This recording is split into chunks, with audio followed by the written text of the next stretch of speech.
एक राजा ब्राह्मणों को अपने महल के आंगन में भोजन करा रहा था। राजा का रसोइया खुले आंगन में भोजन पका रहा था। उसी समय एक चील अपने पंजे में एक जिंदा सांप को लेकर राजा के महल के ऊपर से गुजरी। जब पंजों में दबे सांप ने आत्मरक्षा में चील से बचने के लिए अपने फन से जहर निकाला तो रसोइया जो लंगर ब्राह्मणों के लिए पका रहा था, उस लंगर में सांपों के मुख से निकली जहर की कुछ बूंदें खाने में गिर गईं। किसी को कुछ पता नहीं चला। फलस्वरूप वह ब्राह्मण जो भोजन करने आए थे, उन सभी की जहरीला पदार्थ खाने से मौत हो गई। अब राजा को सारे ब्राह्मणों की मृत्यु का पता चला।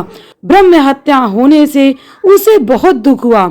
ऐसे में अब ऊपर बैठे यमराज के लिए भी यह फैसला लेना मुश्किल हो गया कि इस पाप कर्म का फल किसके खाते में जाएगा।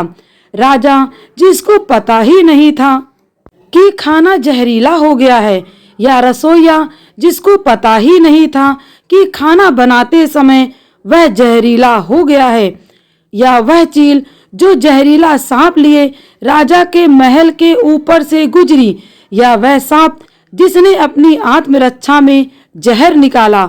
बहुत दिनों तक यह मामला यमराज के दरबार में अटका रहा। फिर कुछ समय बाद कुछ ब्राह्मण राजा से मिलने उस राज्य में आए और उन्होंने किसी महिला से महल का रास्ता पूछा। उस महिला ने महल का रास्ता तो बता दिया, पर रास्ता बताने के साथ साथ ब्राह्मणों से यह भी कह दिया कि देखो भाई, जरा ध्यान रखना, वह राजा आप जैसे ब्राह्मणों को खाने में जहर देकर मार देता है।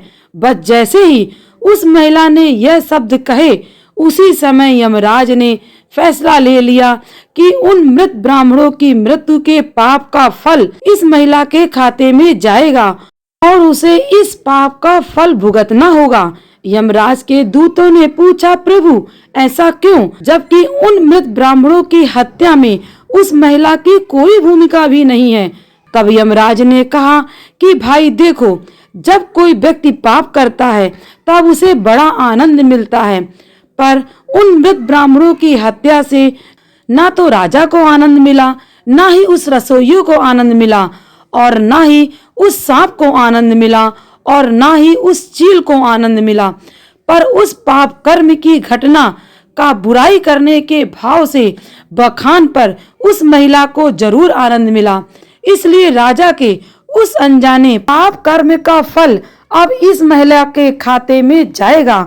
बस इसी घटना के तहत आज तक जब भी कोई व्यक्ति जब किसी दूसरे के पाप कर्म का बखान बुरे भाव से करता है, तब उस व्यक्ति के पापों का हिस्सा उस बुराई करने वाले के खाते में डाल दिया जाता है। अक्सर हम जीवन में सोचते हैं कि हमने जीवन में कोई ऐसा पाप नहीं किया, फिर भी हमारे जीवन में इतना कष्ट क्यों आया।